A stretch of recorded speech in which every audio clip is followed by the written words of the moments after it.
Good morning student, welcome to the Sun Public School online classes. Class seventh में हमने second chapter read किया था। आज हम इसी चैप्टर का थर्ड पार्ट रीड करेंगे जो कि पेज नंबर 12 पर है। इसमें जब लेखक इंजीनियर बनके अपने ही ज़िले का दौरा करता है तो उसकी अपने बचपन के साथी गया से मुलाकात होती है और दोनों बातचीत करते हैं।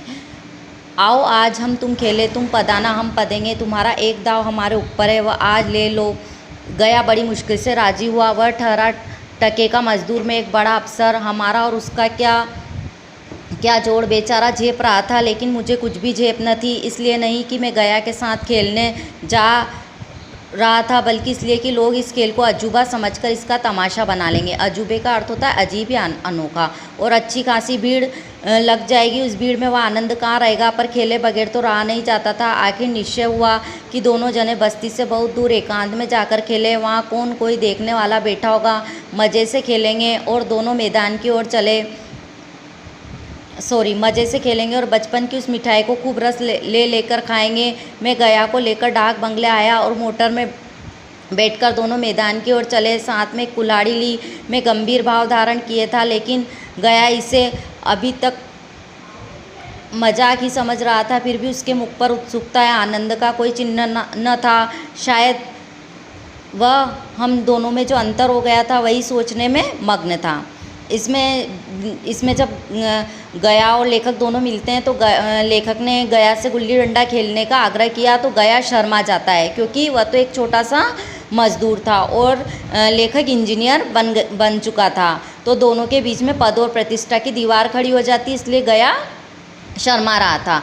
मैंने पूछा, तुम्हें कभी हमारी याद आती थी? गया सच कहना। गया झेपता हुआ बोला, मैं आपको क्यों याद करता हजूर, किस लायक हूँ भाग में आपके साथ कुछ दिनों तक खेलना बदा था। नहीं, मेरी क्या गिनती। मैंने कुछ उदास होकर कहा, लेकिन मुझे तो बराबर तुम्हारी याद आती थी। तुम्हारा वह डंडा जो तुमने तान कर जमाया था, याद है ना। फिर लेखक ने गया को बचपन की याद दिलाई कि तुमने मुझे बचपन में डंडा तान कर जमाया था। तो गया शर्मा जाता है। गया ने पछताते हुए कहा, वह लड़कपन था सरकार, उसकी याद न दिलाओ। वह मेरे बाल जीवन की सबसे रसीली याद है।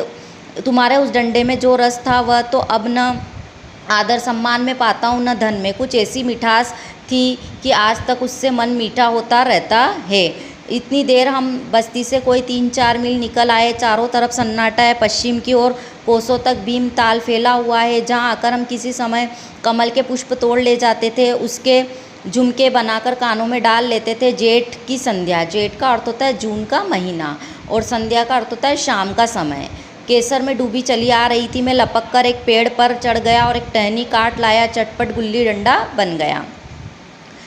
मतलब लेखक और गया दोनों ऐसे स्थान पे गए वहाँ पे जहाँ पे उनकी मधुर बाल स्मृतियाँ जाग उठी।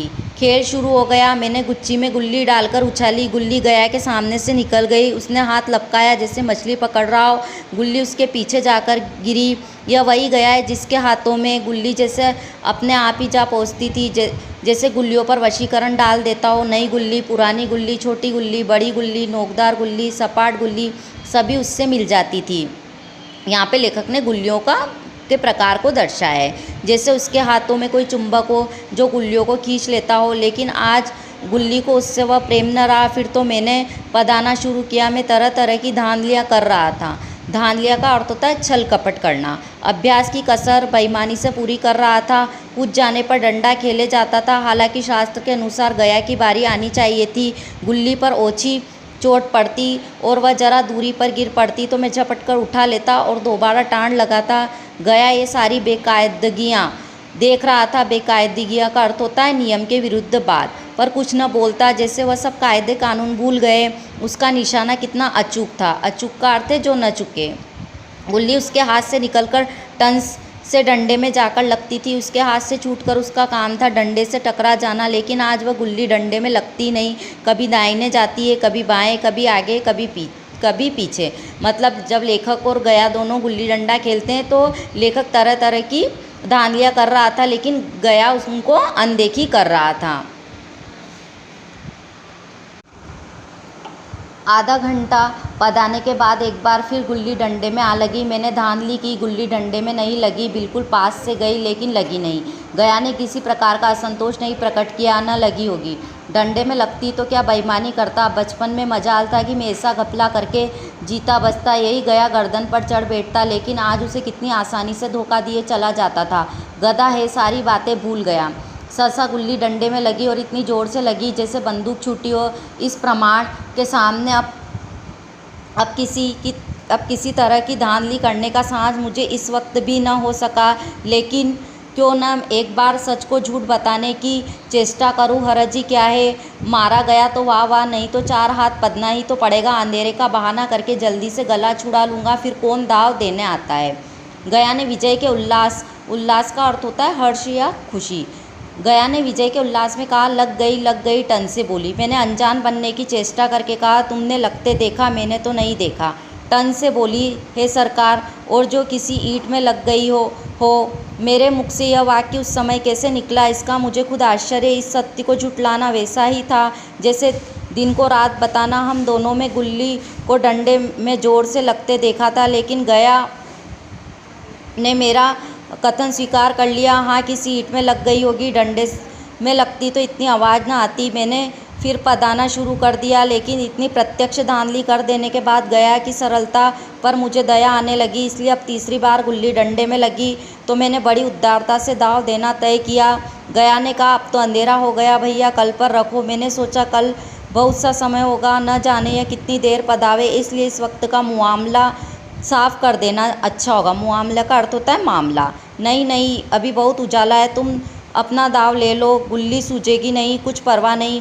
गया ने पदाना शुरू किया, पर उसे बिल्कुल अभ्यास न था। उसने 2 बार टाँड लगाने का इरादा किया, लेकिन दोनों ही बार हुज गया। 1 मिनट से कम में वह दाव पूरा कर चुका। बेचारा घंटा भर पदा, पर 1 ही मिनट में अपना दाव खो बैठा। मैंने हृदय की विशालता का परिचय दिया।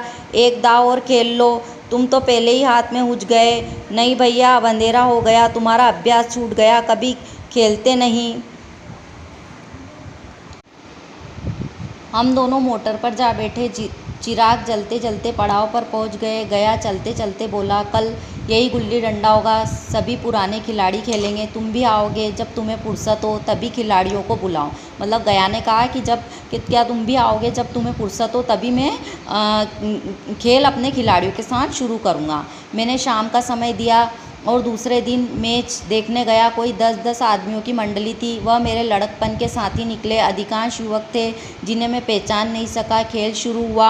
मैं मोटर पर बैठा बैठा तमाशा देखने लगा। आज गया का खेल, उसका वह नैपुण्य देखकर मैं चकित रह गया। नैपुण्य का अर्थ होता है कुशलता। टाँड लगाता तो गुल्ली आसमान से बातें करती। कल की सी वह झिझक, वह हिचहिचाहट, वह बेदिली आज न थी।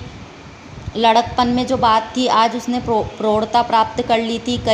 कहीं कल इसने मुझे इस तरह पदाया होता तो मैं ज़रूर रोने लगता। उसके डंडे की चोट खाकर गुल्ली 200 गज की खबर लाती थी। पदने वालों में एक युवक ने कुछ धांधली की। उसने अपने विचार में गुल्ली रोक ली थी। गया का कहना था गुल्ली जमीन में लगकर उछली थी। इस पर दोनों में ताल ठोकने की नौबत आई। युवक दब गया। गया का तमतमाया हुआ चेहरा देखकर डर गया। अगर वह दब न जाता तो ज़रूर मारपीट हो जाती।